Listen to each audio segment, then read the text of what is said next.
Iran അമേരിക്കക്ക് മുൻപാകെ വെച്ചിരിക്കുന്ന പുതിയ 14 സമാധാന പദ്ധതി ലക്ഷ്യമിടുന്നത് കേവലം വെടിനിർത്തലിന് മാത്രമല്ല, ഒരു സമ്പൂർണ്ണ യുദ്ധവിരാമത്തിനാണ്. 2 മാസത്തെ വെടിനിർത്തൽ നടപ്പിലാക്കുക എന്ന തരത്തിലായിരുന്നു അമേരിക്കയുടെ ഇതുവരെയുള്ള നിർദ്ദേശം. എന്നാൽ 30 ദിവസത്തിനുള്ളിൽ പ്രശ്നങ്ങൾ പരിഹരിക്കപ്പെടണമെന്ന നിലപാടിലാണ് ഇറാൻ. മാത്രമല്ല, വെടിനിർത്തൽ നീട്ടുന്നതിന് പകരം യുദ്ധം അവസാനിപ്പിക്കുന്നതിലാണ് ചർച്ചകൾ ശ്രദ്ധ കേന്ദ്രീകരിക്കേണ്ടത് എന്നും ഇറാൻ വാദിക്കുന്നുണ്ട്. ഈ നിലപാടുകൾ ആവർത്തിക്കുന്നതാണ് ഇറാന്റെ പുതിയ നിർദ്ദേശങ്ങൾ. താൽക്കാലിക വെടിനിർത്തൽ നീട്ടുന്നതിന് പകരം സംഘർഷത്തിന് സ്ഥിരമായ ഒരു അന്ത്യം കുറിക്കുന്നതിന് മുൻഗണന നൽകിക്കൊണ്ട് 30 ദിവസത്തിനുള്ളിൽ എല്ലാ പ്രശ്നങ്ങളും പരിഹരിക്കണം എന്നതാണ് ഇറാന്റെ ആവശ്യം.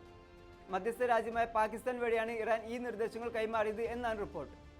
അതേസമയം നിർദ്ദേശങ്ങളുടെ റിപ്പോർട്ട് ചെയ്യപ്പെട്ട വിശദാംശങ്ങൾ സ്ഥിരീകരിക്കാനോ തള്ളിക്കളയാനോ ഇതുവരെയും ഇറാൻ തയ്യാറായിട്ടില്ല എന്നതും ശ്രദ്ധേയമാണ്.